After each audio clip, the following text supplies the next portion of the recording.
आज की इस वीडियो में हम आपको एक बेहद ही दर्दनाक कहानी सुनाएंगे। ये कहानी है एक मासूम लड़की ज़ैनब की, जिसे अपनी जिंदगी में सबसे बड़ा धोखा अपने बाप से ही मिला, जिसको वह अपना सबसे बड़ा हमदर्द और मोफिस समझती थी। इस मूश के लोगों ने उसकी चीख को अनसुना कर दिया। यह सख्त सर्दियों की सर्द और सख्त तरीन रात थी।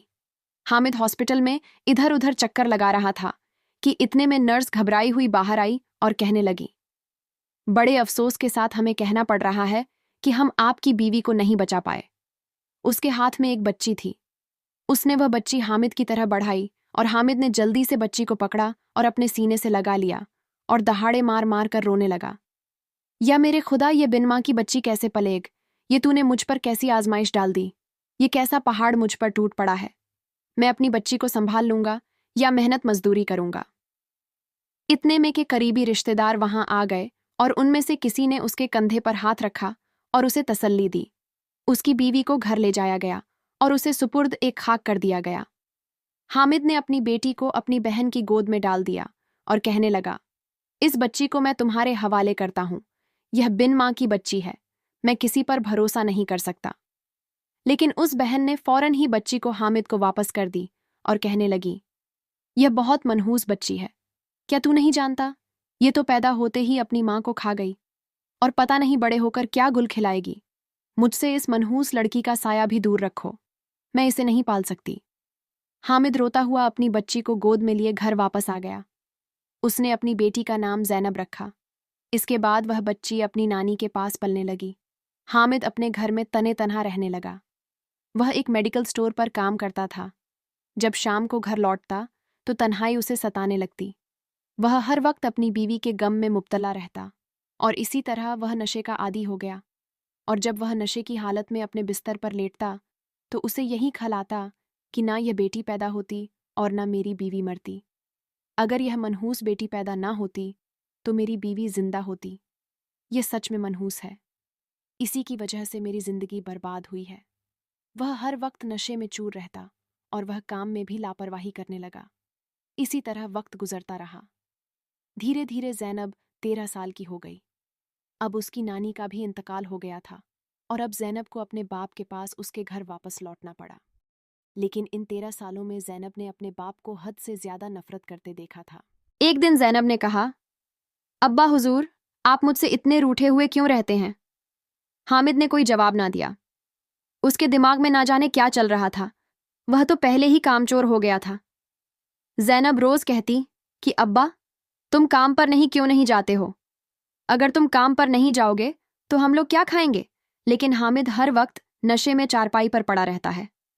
एक दिन ज़ैनब बाप के पास गई और कहने लगी, अब्बा, मेरी तबीयत ठीक नहीं लग रही, मुझे बहुत तेज बुखार है। हामिद ने जब नजरें उठाकर बेटी की तरफ देखा तो उसके दिल में रहम आ गया और वह किसी गहरी सोच में पड़ गया और फिर कहने लगा, बेटा तुम फिक्र मत करो, मैं तुम्हारे लिए दवाई लाता हूं। वह जल्दी से मेडिकल स्टोर पर गया जहां वह काम करता था। उसने वहां से एक इंजेक्शन खरीदा और घर आकर अपनी बेटी को लगा दिया। इंजेक्शन लगाते ही ज़ैनब मदहोश हो गई और वह आड़ी तिरछी होकर लेट गई। उसे खुद का भी होश नहीं रहा कि उसके साथ क्या हुआ। हामिद कमरे के एक कोने में जाकर खिलखिलाकर हंसने लगा। बार बार उसे इंजेक्शन को देखे जा रहा था।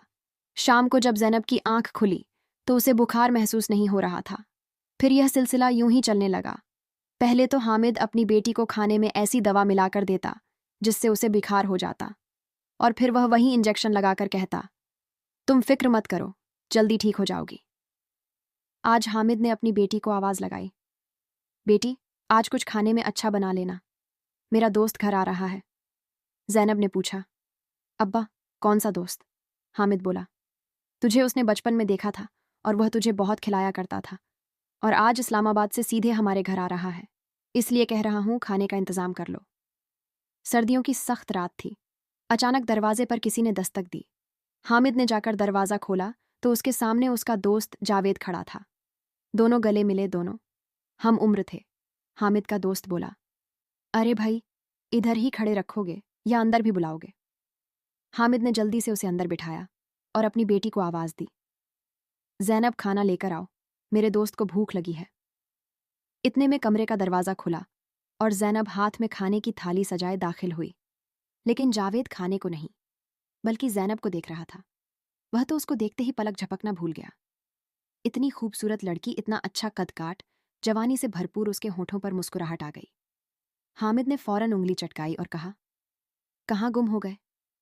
ये है मेरी बेटी जैनब, हामिद का दोस्त। जावेद मुस्कुराकर बोला, ये वही बच्ची है ना जिसे मैं अपने हाथों में खिलाया करता था। लेकिन समझ नहीं आ रहा, कुछ सालों में ये इतनी जवान कैसे हो गई? अभी तो इसकी कोई उम्र नहीं है, ये उम्र से पहले जवान कैसे हो गई? हामिद ने फौरन उसका ध्यान भटका हुए कहा, खाना ठंडा हो रहा है, जल्दी से खा लो। जावेद कहने लगा, आज रात में यहीं रुकूंगा। और वह ललचा हुई नजरों से जैनब को देखने लगा। हामिद सब कुछ समझ गया था, लेकिन उसने झूठ बोला और कहा, आज रात मुझे बहुत ज़रूरी काम है, इसलिए मैं घर पर नहीं रहूंगा। मेरी बेटी अकेली रहेगी, लिहाजा तुम जा सकते हो। जावेद अपने होठों पर जुबान फिरता हुआ ललचा नजरों के साथ वहां से चला गया। हामिद उसे खुद गाड़ी में बिठाकर आया था, लेकिन जब घर वापस आया तो देखा कि जैनब का चेहरा सुर्ख हो रहा था, उसे बुखार था। जैनब ने कहा, अब्बा, मैंने आपसे कहा था ना, मुझे बहुत तेज बुखार हो रहा है। क्या आप मेरी दवाई लेकर आए हैं? हामिद ने मुस्कुराते हुए कहा, हाँ बेटी, तुम्हें पता तो है मैं तुम्हारी दवाई लाने में कभी देर नहीं करता। ये इंजेक्शन लाया हूँ, चलो तुम्हें इंजेक्शन लगा दूँ, सुबह तक बुखार बिल्कुल ठीक हो जाएगा। वह मक्कारी से मुस्कुरा रहा था। जैनब खामोशी से अंदर जाकर बैठ गई और हामिद ने उसके बाजू का कपड़ा ऊपर किया और इंजेक्शन लगा दिया। इंजेक्शन लगने के कुछ देर बाद ही उस पर सुस्ती तारी हो गई। बुखार से तो वह पहले ही निढाल थी। जहां बैठी थी वहीं बेहोश हो गई और आड़ी तिरछी होकर लेट गई। हामिद अब भी कमरे में घूम रहा था। जब जैनब के बिस्तर पर गिरने की आवाज़ उसके कानों तक पहुंची तो वह लपक कर कमरे के अंदर गया और उसने एक नज़र जैनब पर डाली और मुस्कुराया। आज जावेद की बातों ने साबित कर दिया कि पिछले 2 सालों से जो कोशिश वह कर रहा था वह जाया नहीं गई। मेरा काम हो गया। उसने पुसर अंदाज में मुस्कुराते हुए जेब में हाथ डालकर वह इंजेक्शन निकाल लिया। जो कुछ देर पहले उसने जैनब को लगाया था, उसकी निगाह इंजेक्शन पर फिसल गई। ये कोई आम इंजेक्शन नहीं था। कई साल पहले जब फार्मेसी में हेल्पर के तौर पर वह काम करता था, इस दौरान उसे पता चला था कि दुनिया में कुछ ऐसी अजीब किस्म के इंजेक्शन भी मौजूद हैं जो अगर किसी लड़की के जिस्म में लगाए जाए तो वक्त से पहले बड़ी जवान और खूबसूरत हो जाती है। 2 साल पहले ही उसने यह इंजेक्शन अपनी बेटी जैनब पर इस्तेमाल करना शुरू कर दिए थे। हर हफ्ते में चुपके से उसे ऐसी दवा खिलाता जिससे उसे बुखार हो जाता और वह पूरा दिन बुखार के शिद्दत से तड़पती रहती। जब वह दवा लाने के लिए कहती है तो वह मुस्कुराता हुआ वहीं इंजेक्शन खरीद लेता और उसे लगा देता। सुबह तक उसका बुखार भी उतर जाता है, लेकिन उसके जिस्म में अजीब सी तब्दीलियां आने लगी थीं। वह खुद हैरान थी कि इतनी जल्दी जिस्मानी बदलाव क्यों हो रहे हैं। अगली सुबह जब जैनब जाएगी तो उसके जिस्म में अजीब सा दर्द था। वह नाश्ता बनाने लगी। इतने में पास वाली बालकनी से आवाज, अरे ओ जैनब बिटिया, जरा थोड़ी सी चीनी तो दे देना, हमारा राशन खत्म हो चुका है, शाम को ले आऊंगी। जैनब ने खामोशी से चीनी का डिब्बा खोला और उनके लिए चीनी डालने लगी। पास वाली खाला खड़ी गहरी नजरों से जैनब को देख रही थी। जैनब, तू तो दिन बदन खूबसूरत होती जा रही है, जरा अपना कद काट ही तो देख। तेरा बाप तुझे खिला भी कुछ नहीं है, तेरा जिस्म तो रोज रोज खूबसूरत होता जा रहा है। और एक मेरी बेटी मल्लिहा है, वह भी तेरी उम्र की है। दोनों एक ही दिन पैदा हुई हो, लेकिन अभी छोटी बच्ची लगती है। हालांकि तुम दोनों 14 साल की हो, ना जाने वक़्त से पहले तुम कैसे जवान हो गई। खाला ने अजीब अंदाज में पूछा। जैनब चिढ़ने लगी थी इस बात से, क्योंकि यह बात अक्सर ही लोग उससे पूछते थे और इस बात के बारे में वह खुद भी कुछ नहीं जानती थी कि उसके साथ ऐसा क्यों रो रहा है और वह वक्त के साथ जवान औरत के रूप में क्यों ढलती जा रही है। उसने चीनी की प्याली खाला को बालकनी में थमा दी। कुछ देर इधर उधर की बातें करने के बाद वह अपने घर के अंदर चली आई। हामिद खर्राटे मारते हुए सो रहा था। जैनब ने थोड़ी देर किचन का काम किया। इधर उधर टहल राशन खत्म हो चुका था। उसके पास पैसे नहीं थे, वरना बाहर जाकर कोई सामान खरीद आती। अब्बा को बताना जरूरी था। वह थोड़ी देर सोचती रही, फिर हामिद के पास चली आई और उसके कंधे को हिलाया।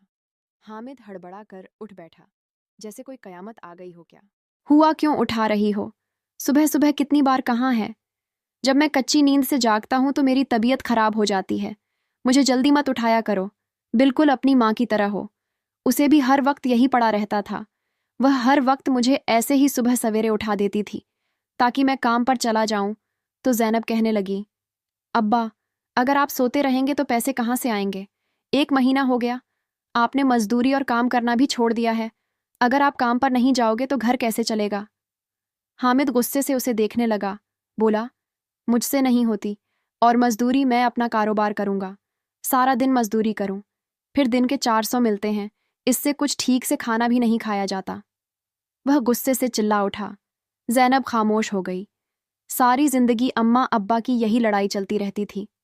हामिद ने एक नज़र ज़ैनब पर डाली और बड़बड़ा हुआ घर से निकल गया कि अगर काम नहीं करेंगे तो इन महारानी का पेट नहीं भरेगा। उसका रुख अहान के घर की जानिब था। जैसे ही वह घर में दाखिल हुआ, सामने ही मोहल्ले के सारे निकम्मे लोगों की महफिल जमी हुई थी। वह भी उन सबके बीच शामिल हो गए हैं जो पक्के जुवारी थे। हामिद भी उन्हीं का हिस्सा था। जुए और नशे की लत ने उसके मसाइल और बढ़ा दिए थे। आज तो बड़ी बाजी लगाऊंगा और पूरे महीने का राशन आ जाएगा, ताकि सारा महीना काम ना करना पड़े। दिल में सोचते हुए वह बाजी लगाने लगा। जेब में कुछ न था, बस उसने अपनी कलाई की घड़ी दांव पर लगा दी, लेकिन वह भी जुए में हार गया।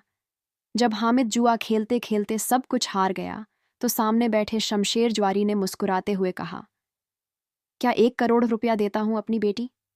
मुझे दे दो, और 1 करोड़ रुपए और जो सामान हारे हो वह मुझसे ले लो।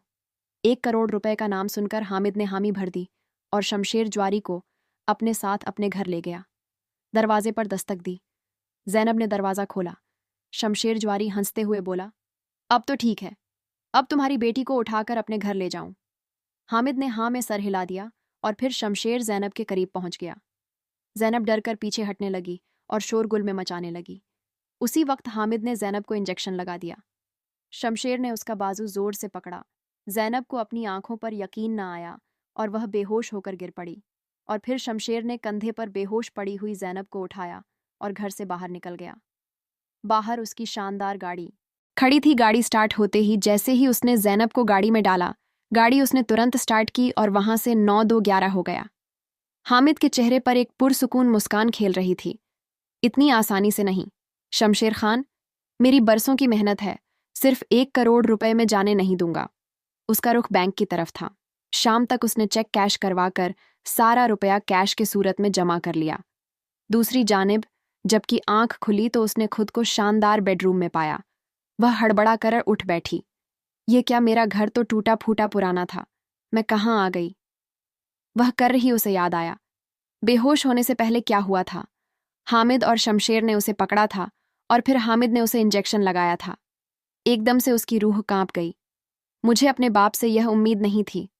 उसका दिल चाहा कि फूट फूट कर रोने लगे। अब्बा ने मेरे साथ ऐसा क्यों किया? मुझे किसी और के हाथों क्यों बेच दिया? वह बार बार सोच रही थी।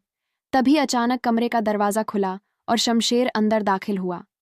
अंदर दाखिल होते ही उसने दरवाज़ा लॉक किया और कुंडी लगा दी और भूखी निगाहों से ज़ैनब की तरफ बढ़ने लगा।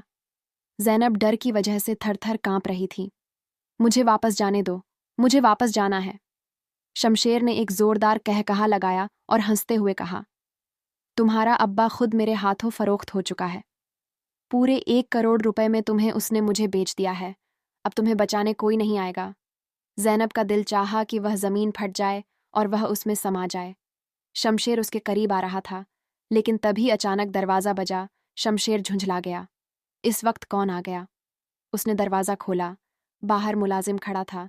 साहब, नीचे इमरजेंसी है, आपको आना पड़ेगा। शमशेर झुंझला हुई नज़रों से मुलाजिम को देखने लगा। अरे, इस वक्त कौन आ गया? उसने दरवाज़ खोला और एक खा जाने वाली निगाह ज़ैनब पर डालते हुए बाहर निकल गया। ज़ैनब अकेली रह गई। वह बहुत ज़्यादा परेशान थी। तभी अचानक खिड़की पर दस्तक हुई। ज़ैनब ने घबरा कर देखा तो जो खिड़की घर के पीछे की तरफ खुलती थी, दस्तक के साथ अगली बार आवाज़ आई, ज़ैनब, दरवाज़ा खोलो, मैं तुम्हारा अब्बा हूँ। ज़ैनब चौंक गई।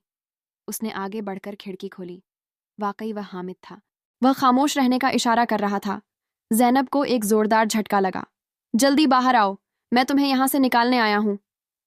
हामिद ने उसका हाथ पकड़कर उसको खिड़की से बाहर निकालने की कोशिश की तो वह और भी ज्यादा खौफ अज़दा हो गई। लेकिन फिलहाल वह किसी तरह से शमशेर से बचना चाहती थी और यहाँ उसे बेहद डर लग रहा था। हामिद ने उसे बाहर निकाला, जहाँ एक छोटी सी गाड़ी खड़ी थी। जैनब उसमें बैठ गई। हामिद गाड़ी चलाने लगा। जैनब ने सर उठाया और कहा, अब्बा, आप मुझे कहाँ ले जा रहे हैं? जैनब को यकीन नहीं हो रहा था कि हामिद ने उसे शमशेर के हाथ में बेच दिया है। हामिद धीमे लहजे में बोला, शमशेर मेरा दोस्त है। गलती से मेरे हाथों उसका नुकसान हो गया था, जिसकी वजह से उसने तुम्हें हासिल करने की शर्त रख दी। मैंने वक्ती तौर पर हामी भर ली थी, लेकिन मुझे जैसे ही मौका मिला मैं तुम्हें छुड़ाने आ गया। गाड़ी चलाते हुए वह कह रहा था। इधर जैनब को अपने आप पर गुस्सा आ रहा था कि उसने अपने वालिद के ऊपर शक किया। वह तो अभी भी उसे इतना ही प्यार करता था जितना पहले करता था। फिर हामिद गाड़ी चलाते हुए उस छोटे से कस्बे से दूर निकल आया और वह कोई रेगिस्तानी इलाका था। वहां से सिर्फ टीलों के और कुछ न था। जैनब ने अपनी चादर खुद पर लपेटी और से कार में बैठी रही। हामिद एक लफ्ज भी बोले बिना गाड़ी चलाता रहा। जब गाड़ी रुकी तो जैनब चौंक गई। अब्बा, ये किसका घर है? जैनब ने कहा, मगर हामिद खामोश था। अपनी तरफ का दरवाजा खोलकर वह नीचे उतरा और उसने जैनब का हाथ पकड़कर उसे बाहर निकाला। सामने का मंजर जब उसने देखा तो उसके पैरों तले से जमीन निकल गई। वह अच्छी तरह से पहचान सकती थी कि उसका बाप उसे कहाँ ले आया है। छोटे छोटे कतार में बने हुए घर थे जो 2-3 मंजिला थे। नीचे हर घर का दरवाजा चौपट खुला हुआ था। दूसरी और तीसरी बालकनी में कई लड़कियां नीचे की तरफ झांक रही थीं। हामिद को गाड़ी रोककर खड़ा होते हुए देखकर कई लड़कियों ने उसे देखकर आवाज लगाना शुरू कर दी।